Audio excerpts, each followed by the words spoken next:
और इसी बीच महाराष्ट्र से इस वक्त की बड़ी खबर आपको बता दें, महाविकास आघाड़ी में सीट शेयरिंग तय हो चुका है और आज औपचारिक ऐलान हो सकता है, क्योंकि लंबी बातचीत के बाद कई बार बैठक हुई तो आज सीटों का औपचारिक ऐलान हो सकता है। सांगली सीट पर उद्धव कांग्रेस दोनों का दावा है। शरद पवार के घर बैठक हुई, बैठक जारी है। प्रकाश आंबेडकर की पार्टी बीपीए पर भी सस्पेंस अभी जारी है। तो शरद पवार के घर नेताओं की बैठक जारी है और आज औपचारिक ऐलान हो सकता है।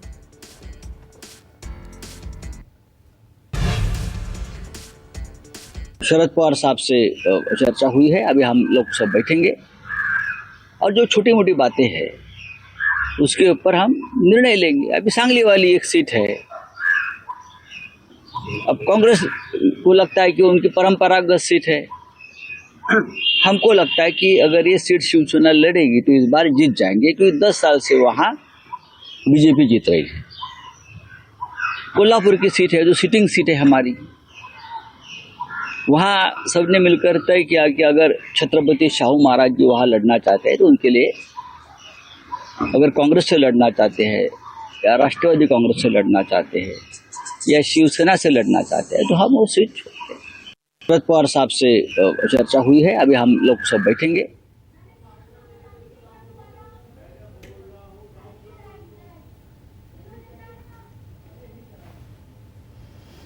तो बड़ी खबर आपको बता रहे हैं, महाविकास आघाड़ी में सीट शेयरिंग लगभग तय हो चुका है। आज औपचारिक ऐलान हो सकता है। हालांकि देखिए, कुछ ऐसी सीटें, खासतौर पर सांगली सीट की बात की जाए, दोनों ही पार्टियों का यहां पर दावा है। एक तरफ उद्धव ठाकरे भी दावा कर रहे हैं तो दूसरी तरफ कांग्रेस की तरफ से भी दावा किया जा रहा है।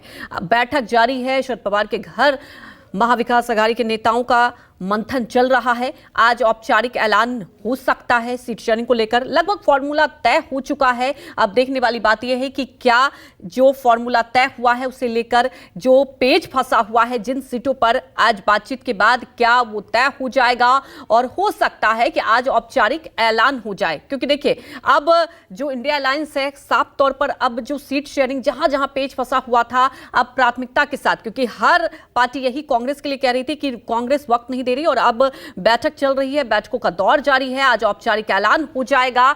महाविकास आघाड़ी में सीट शेयरिंग को लेकर जो फॉर्मूला है वो तय हो चुका है। वहीं हमारे सहयोगी अंकुश जायसवाल जुड़ चुके हैं। अंकुश, देखिए, लंबा वक्त जरूर लगा, कई बार बैठक चली, लेकिन आज जो महामंथन हो रहा है लगभग तय हो जाएगा। जरा रणनीति बताएं और ये बताएं कि जो फॉर्मूला तय हुआ है किस आधार पर हुआ है।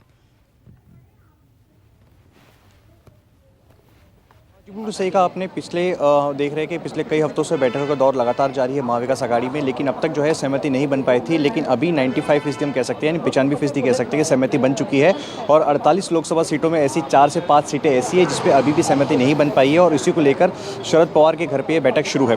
बैठक में शरद पवार इसका नेतृत्व कर रहे हैं। उद्धव ठाकरे गुट की तरफ से उद्धव ठाकरे को पहुंचना था, लेकिन उनका दौरा पहले से निश्चित था, इसलिए संजय राउत यहाँ पर पहुंचे हुए हैं। और कांग्रेस की तरफ से नाना पटोले और बाला साहब थोराट, जो कि महाराष्ट्र के पूरे चुनाव प्रचार और चुनाव सीट बंटवारे का जिम्मा देख रहे हैं, वो यहाँ पर पहुंचे हुए। तो तीनों पार्टी यहाँ पर बैठी हुई है और जो 4 से 5 सीटें, जैसे आपने कहा कि सांगली है, इसके अलावा कोल्हापुर है, चंद्रपुर है, यहाँ पे तो सहमति नहीं बन पाई है। लेकिन साथ ही साथ भिवंडी और ईशान्य मुंबई, ये 2 सीटें ऐसी हैं जहाँ पे भी सहमति नहीं बन पाई है। भिवंडी में शरद पवार गुट और कांग्रेस गुट दोनों ही दावा कर रहे हैं, तो वहीं ईशान्य मुंबई में उद्धव ठाकरे गुट और शरद पवार गुट के बीच में सहमति नहीं बन पाई है और उसी को लेकर ये चर्चा चल रही है। लेकिन ऐसे कयास लगाए जा रहे हैं कि आज शाम तक या फिर अधिकतर कल तक ये जो है संभावना इसे जताई जा रही है कि सहमति पूरी तरीके से बन जाएगी पूरे 48 सीटों पर।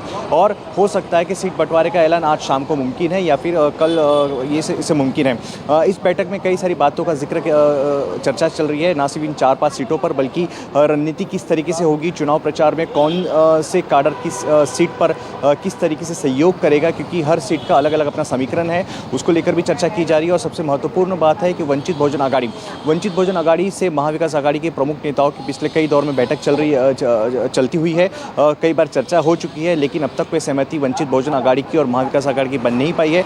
4 सीटों का जो प्रपोजल है महाविकास आघाड़ी की तरफ से वंचित बहुजन आघाड़ी यानी प्रकाश आंबेडकर की पार्टी को भेजा गया था। और जब संजय राउत आज सुबह जब मीडिया से मुखातिब हुए तो उन्होंने इस बात को बाना कि यदि वंचित बहुजन आघाड़ी जो 4 सीटों का प्रस्ताव स्वीकार कर लेती तो शायद महाविकास आघाड़ी के नेताओं को ये आनंद होता। लेकिन अब इस स्टेटमेंट से, इस बयान से एक बात तो तय है कि वंचित बहुजन आघाड़ी का जो महाविकास आघाड़ी में जो समावेश है वो शायद नहीं हो पाएगा और वंचित बहुजन आघाड़ी की तरफ से भी इस बात का जो है वो खुले तौर पे कह दिया गया है। तो वंचित बहुजन आघाड़ी यदि समावेश नहीं कर पाती तो उसको टैकल किस तरीके से करेंगे, तो कई सारे महत्वपूर्ण मुद्दे हैं जिस पे आज चर्चा होनी है और ऐसे कयास लगाए जा रहे हैं कि आज शाम तक या फिर हो सकता है अधिक संभावना कल तक सीट बंटवारे का ऐलान और कौन से उम्मीदवार कौन सी सीट किस पार्टी को गई है और कौन से उम्मीदवार वहाँ से चुनावी मैदान में उतरेगी इसकी घोषणा हो जाएगी। बिल्कुल, लेकिन जानना ये चाहिए अंकुश कि कुछ सीट ऐसे जिस पर पेच फंसा हुआ है, क्या उससे लेकर भी आपको लगता है कि अब तय हो जाएगा? क्योंकि सवाल ये उठता है, वक्त बहुत कम है, कई बार बैठकों का दौर चल चुका है और जैसा कि आप बता रहे हैं कि सीटों के साथ साथ वो भी रणनीति बनाई जा रही है कि कैसे चुनाव प्रचार होगा, किन सीटों पर कैसे समीकरण को साधना है।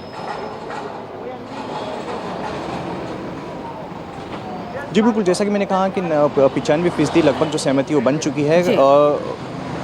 बुधवार के दिन दिल्ली में कांग्रेस के इलेक्शन कमेटी की बैठक भी हुई थी और उसमें अधिकतर कई सारे जो चेहरे हैं लोकसभा उम्मीदवार के वो कांग्रेस ने तय कर लिया है। तो मात्र ऐसी 4 से 5 सीटें ही ऐसी है जिस पर ये सहमति नहीं बन पाई है। उसमें से भिवंडी की एक सीट है, कांग्रेस वहाँ पे अपना उम्मीदवार उतारना चाहती है, तो वहीं राष्ट्रवादी कांग्रेस बिल्कुल अंकुश, तो लगभग फॉर्मूला तय हो चुका है। जैसा कि आप जिक्र कर रहे थे कि 95% बात भी बन चुकी है, अब औपचारिक ऐलान हो जाएगा। हमारे साथ जुड़ने के लिए आपका शुक्रिया।